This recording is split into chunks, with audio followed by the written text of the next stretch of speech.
तो जय हिंद आप सभी को, जय श्री राधे राधे। तो जैसा कि मालूम है हम लोग का जब कि इंडियन हिस्ट्री का क्लास चला था और हम लोग का समझ ले कि भारत के इतिहास में हम लोग उत्तर भारत के हम लोग इतिहास को पढ़ लिए ना, हर्षवर्धन तक हम लोग पढ़ लिए हैं। और हर्षवर्धन के बाद जो आप जानते हैं कि क्या है, युग परिवर्तन काल का समय माना जाता है ना। अब हम लोग पढ़ने वाले हैं बाबू दक्षिण भारत का इतिहास, ठीक है, यानी संगम काल के बारे में हम लोग पढ़ने वाले, ठीक है। तो आज से हम लोग का पहला क्लास होगा संगम का जो कि काल का। तो चलिए हम लोग बिना देरी क्लास को स्टार्ट करते हैं। तो देखिए हम लोग क्या लिख दिए बाबू, दक्षिण भारत का इतिहास है और हम लोग का फर्स्ट क्लास है और हम लोग का फर्स्ट क्लास चालू हो रहा है, तो 48वें क्लास से हो रहा है, ठीक है। और देखिए संगम काल यानी 300 ईसा पूर्व से लेके 300 शताब्दी जो कि ईस्वी तक माना जाता है, ठीक है। 300 शताब्दी ईसा पूर्व से लेके 300 शताब्दी ईस्वी तक माना जाता है। और इसमें देखिए आरंभिक तिथि आपको बताइए दी कि 300 शताब्दी ईसा पूर्व से 300 शताब्दी ईस्वी तक है, ईसा पूर्व नहीं लास्ट में। इसका जो भौगोलिक क्षेत्र आप देखिएगा संगम काल का, ये आपको कृष्णा नदी तट से लेके आपको तुंगभद्रा नदी है वहाँ तक आपको भौगोलिक विस्तार आपको संगम काल को देखने को मिलेगा, ठीक है। कहाँ से, तो कृष्णा नदी के तट से लेके तुंगभद्रा नदी के तट तक माना जाता है। और इसका प्राचीन नाम जो आप देखिएगा, ये प्राचीन काल में इसको तमिलकम कहा जाता था, ठीक है।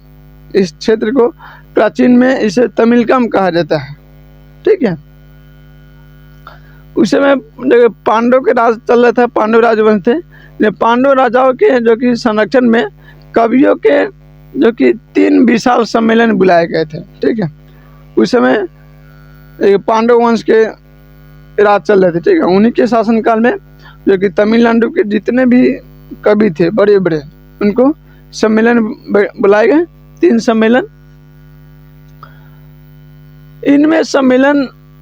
इन सम्मेलनों को ही तमिल भाषा में संगम कहते हैं, ठीक है।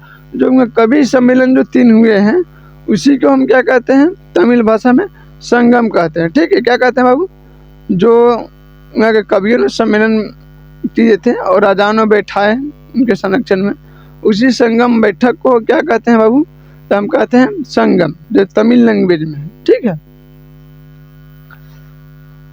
पहला जो आप देखिएगा प्रथम संगम आप देखिएगा कि दक्षिण भारत के जो कि मदुरई में हुआ था और इसकी जो अध्यक्षता जो कर रहे थे उनका नाम था अगस्त ऋषि। कौन थे, अगस्त ऋषि थे, जो कि ये पहला जो कि कवि सम्मेलन का उन्होंने अध्यक्ष बने और उनके अध्यक्षता में ही ये पहला सम्मेलन हो रहा था। ऋषि की इस सम्मेलन में टोटल 89 राजाओं ने भाग लिया था और वर्तमान में देखिए दक्षिण मदुरई, ठीक है, जो आप देखिएगा दक्षिण में मदुरई एक जलमग्न हो गया।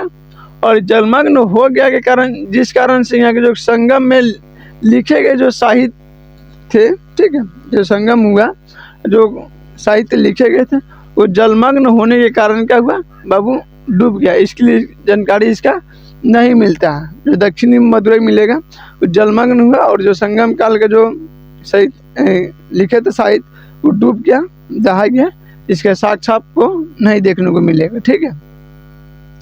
द्वितीय सम्मेलन देखिएगा, द्वितीय संगम यह जो कि कपाटपुरम में हुआ था। कहाँ हुआ था, कपाटपुरम में हुआ था, जो कि उस समय अभी डेट में अलय नाम है इसका, ठीक है, अलय में हुआ था। अभी वर्तमान में नाम है, पहले इसका नाम कपाटपुरम था, हुआ था। प्रारंभ में देखिए इसकी अध्यक्षता जो कि अगस्त ऋषि ही कर रहे थे, किंतु बाद में इसका लोकापियर, ठीक है, तोलकापियर, लोकापियर नहीं बाबू, तोलकापियर ने की इसकी जो कि इसी सम्मेलन में जो कि तोलकापियर जो कि नामक जो कि क्या लिखा गया, तमिल साहित्य लिखा गया। इन्हीं की अध्यक्षता में जो कि दूसरा जो संगम हो रहा था उसका अध्यक्ष रहे अगस्त ऋषि, ठीक है। बाकी बाद में तोलकापियर नाम के व्यक्ति ने अध्यक्ष बने और उनके ही अध्यक्षता में तोलकापियर नामक जो कि तमिल साहित्य लिखा गया था। कहने के तात्पर्य है, ठीक है, कि लिखा गया। और इस संगम में टोटल जो कि 59 राजाओं ने भाग लिए थे, यानी हिस्से लिए थे। और तीसरा जो देखिएगा सम्मेलन जो तृतीय संगम सम्मेलन है, इसकी अध्यक्षता जो कि नकियर नाम के व्यक्ति की अध्यक्षता में किया गया और इसमें जो कि 49 राजाओं ने हिस्सा लिया और इस संगम में लिखे गए जो कि साहित्य का भी कोई स्पष्ट साक्ष्य नहीं मिलते हैं। ठीक है, बाकी जो आप देखिएगा कि जो द्वितीय संगम सम्मेलन हुआ उसका साक्ष्य आपको अभी टोलकापियर नाम का भी जो कि साक्ष्य अभी सुरक्षित है, रखा गया है, यानी मिलेगा आपको। लेकिन पहला और दूसरा जो कि संगम काल का जो सम्मेलन हुआ उसका साक्ष्य नहीं मिलेगा।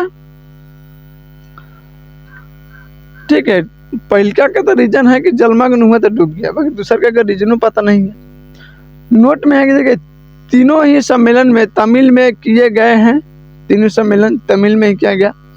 अगस्त ऋषि जो कि काशी के यानी बनारस के रहने वाले थे जो कि तमिल में बस गए थे। अगस्त ऋषि कहाँ के रहने वाले थे? तो काशी के रहने वाले थे और यानी बनारस, वर्तमान में बनारस। अब कहाँ जाकर बस गए थे?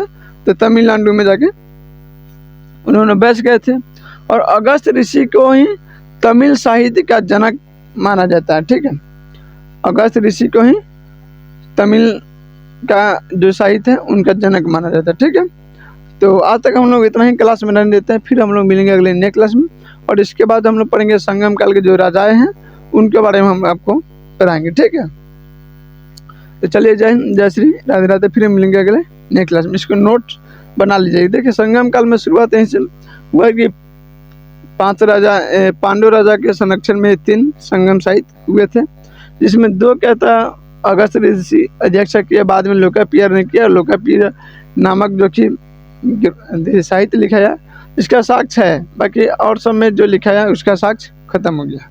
ठीक है, चलिए हम लोग फिर मिलेंगे अगले नेक्स्ट क्लास में।